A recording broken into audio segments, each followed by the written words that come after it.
gang, I'm Charlie Brooker and you're watching Screenwipe, a programme all about television. Some people think our world is a happy, shiny sort of a place, jam-packed with giggles and romance. But those idiots clearly haven't been watching TV, which makes it clear it's actually a mercenary hellball in which everyone gets harshly judged. Yes, flip on the git box and you can't move for cold-blooded elimination shows. Business skills are ruthlessly assessed in The Apprentice. Journalism got a thoroughgoing over in ITV2's Deadline. And the world of haute cuisine became the world of hate cuisine in the fiery crucible of ITV's Hell's Kitchen. What's up with you now? Right, let's get on with it then. Perhaps the most preposterous elimination show is Pete's PA. In it, 10 members of the public voluntarily compete for the opportunity to become a personal assistant to Janice from the hilarious Muppet Show. Oh no, sorry, I mean Pete Burns, former singer with Dead or Alive. I have got the memory of a fruit fly. And the face of a fruit duck. Now, shows of this nature always purport to be an extended job interview from hell, in which every task is supposed to test a particular essential skill. So your first minute starts now. But obviously that's bollocks. All these programmes really want to do is create tension and infighting and maximum humiliation, in short, entertainment. In the BBC's ultra-camp Joseph Quest Any Dream Will Do, for instance, the wannabe Josephs were required to strip down to loincloths and sing in front of their own mums, ostensibly to test their stage nerves, but mainly because it just made them look bloody stupid.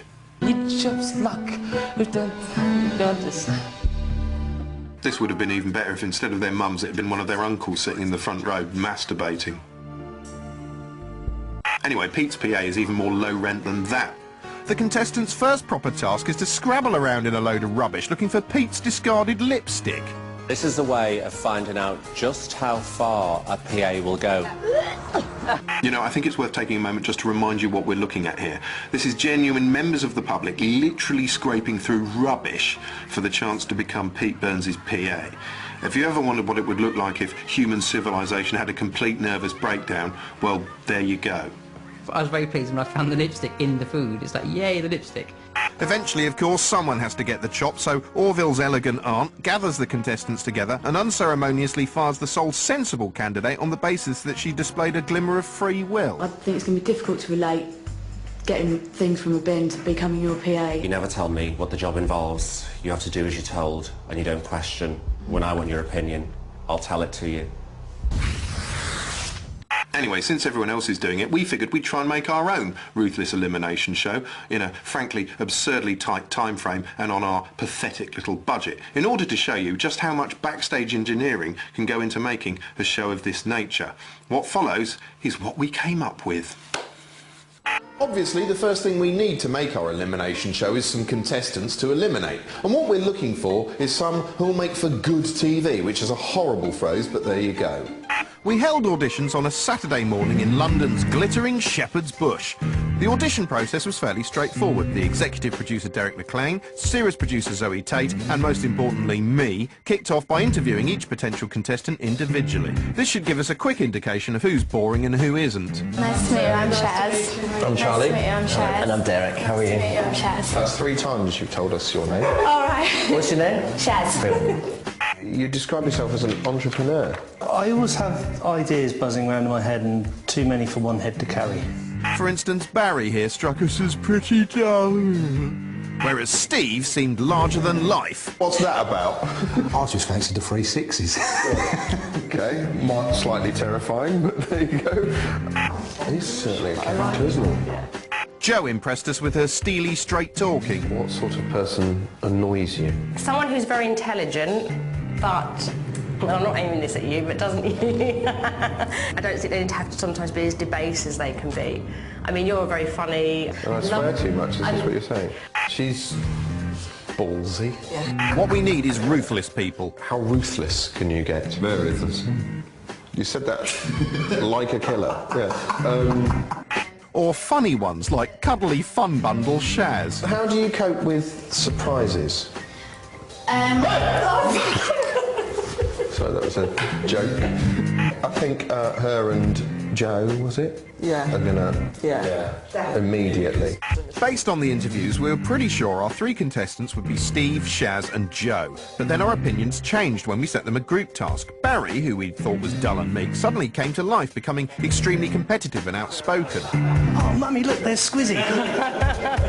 With the interviews and group task over, we discussed who we thought would give us the most entertainment value and deliberately picked contestants whose personalities would clash for our final three. So just to sum up, our final three are Joe, Barry and Shaz.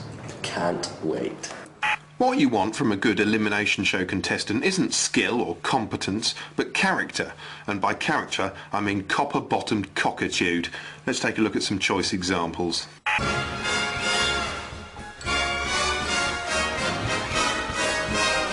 At number 5, it's David Cameron. Oh no, sorry, it's Rory Lang from the hilarious The Apprentice. Discipline, guys, is something I go fucking crazy for, alright?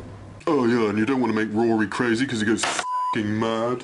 If you're going to do brainstorming and all that kind of stuff, you take your jacket off, please. And then sort of loosen your trousers and, like, show me your bum. Actually, Rory's megalomania was later explained when he revealed he wasn't Rory at all, but a fearsome alien leader called Your Boss. I am your boss. No, you're not my boss. I am your boss. I am your boss from the planet Yorbol, and discipline is something I go f***ing crazy for. At number 4, Seamus from the ridiculous Any Dream Will Do, a contestant so egomaniacal he couldn't believe he'd lost. Are you surprised? You must be surprised. Yeah, the word conspiracy theory. I'm going through my head. We'll try replacing them with the word sore f***ing loser. Seamus even changed the words of the final song to reflect his burgeoning ego.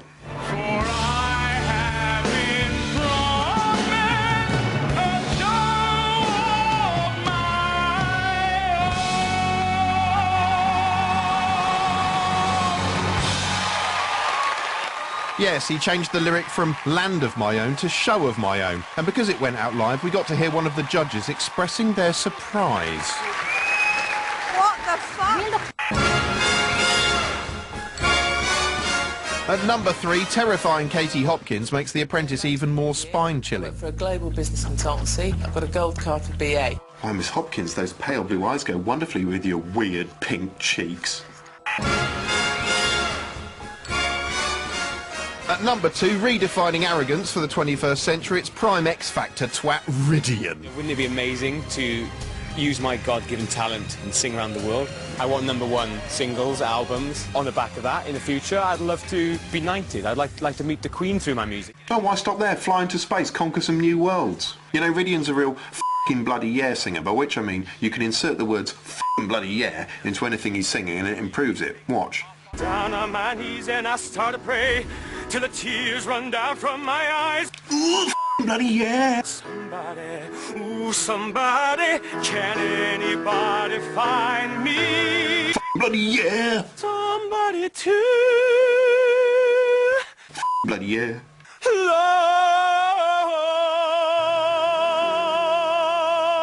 love. Boob.